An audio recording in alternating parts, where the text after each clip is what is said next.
Hi, I'm Ross Mayfield, investment strategist at Baird, and we are back for another weekly update with our friends at Strategas. Today, we are lucky enough to be joined by Managing Director and Senior Technical Strategist Todd Sohn.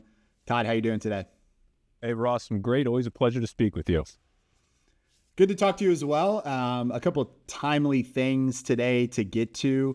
I want to start with a note that you all wrote earlier this week about a sector that maybe doesn't have a lot of shine, but we are starting to get more questions about, which is the power generators, right? We know the narrative about AI. We know it's going to need power. Tell me what you're seeing from those stocks and what you think that says about the market environment. Yeah, great question. It's a very interesting structural theme out there, right? We all need more electricity. We all need more power to get AI off the ground into the future. And I would put this in the context of you have the 10 largest stocks in the S&P 500 flirting with 40 to 41% of the index weight. That's the highest in 50 years of data we have. And so if you're looking to get AI-esque exposure beyond those names, power generators make sense to us. We think this is about diversifying your exposure as opposed to putting all your eggs into that basket. Power generation stocks, they've come off a great run. They've consolidated over the last few months on a technical basis, and now we're starting to see some signs of reaccelerating higher. So we think that this is a structural story to play, but tactically, I think now is an appropriate time to consider allocating more, considering what your allocation is. Maybe you need more, maybe you need to lighten up a bit. But we like the trends there, and again, we like them as a diversifier in a very concentrated type environment for U.S. stocks. That makes a lot of sense. And looking to another sector that is kind of flirting with highs and has been, kind of really running up lately, consumer discretionary. You all have written about it, and I think it's important to talk about just because the narrative of the consumer is somewhat different and more dour than what the consumer stocks are saying. So what are you seeing from the consumer space? What do you all watch in that world?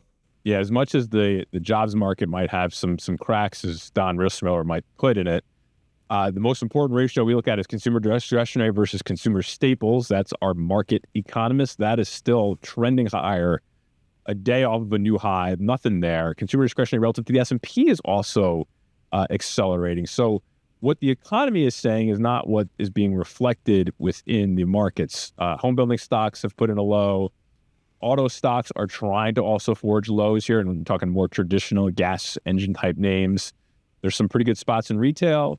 I'm curious to see what happens with the restaurants. Of course, there's some restaurant equities that have had a troubled run here, but see if they can get through that. So on the whole, discretionary is still acting very well.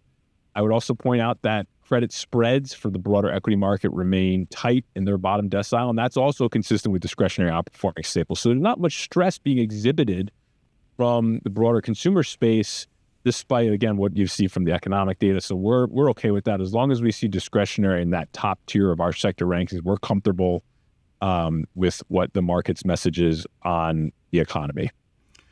And at least a part of that, I mean, you think about something like home builders, a pretty rate sensitive name. So at least a part of the story is these looming rate cuts from the Fed, the market's anticipation that 2026 will continue the cutting cycle. But I kind of want to take the rate cut idea and shift asset classes and look at money market funds. That has been a very popular asset class since rates have come higher. As we start cutting rates again, what do you expect from money market funds? What are you seeing in that space? What can investors expect? Okay, so money market funds have been one of the most popular vehicles over the last 3 years during this rate cycle, right? From going from 0% rates to upwards of 5%, now back down to 4.50. We'll see where we end at the end of the year, depending on how many cuts there are. But investors have loved cash, right? You're getting income on cash, and there's this kind of a love affair. You're up to $7.3 trillion in money market assets. Of course, that's not elevated versus the S&P 500 because equities have been so strong, but it is elevated relative to, say, a bond aggregate index there. That money markets are taking share from longer duration vehicles because long durations remain challenged. So let's assume we get some cuts here.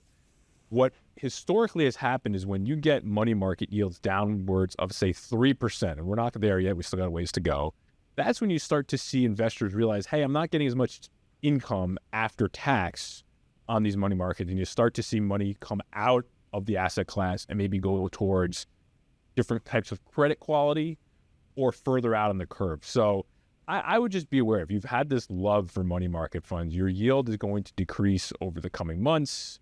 And just be aware that maybe there's going to be better opportunities further out on the curve, not too long duration because it's still very volatile, or at least on the credit quality scale, that your money may be better treated there rather than sitting in that cash, as great as it has been for the last year and a half.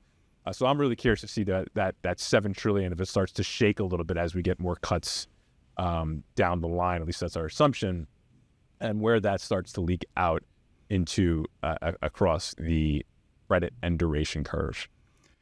Yeah, very important as well, especially as we're getting, potentially rate cuts against a higher-ish inflation backdrop, right? So that real return is going to continue to trickle down towards zero as well. Mm-hmm. Todd, this has been super insightful. Great to talk to you as always, and we will look forward to doing it again soon. Great. Thank you, Russ. Appreciate it.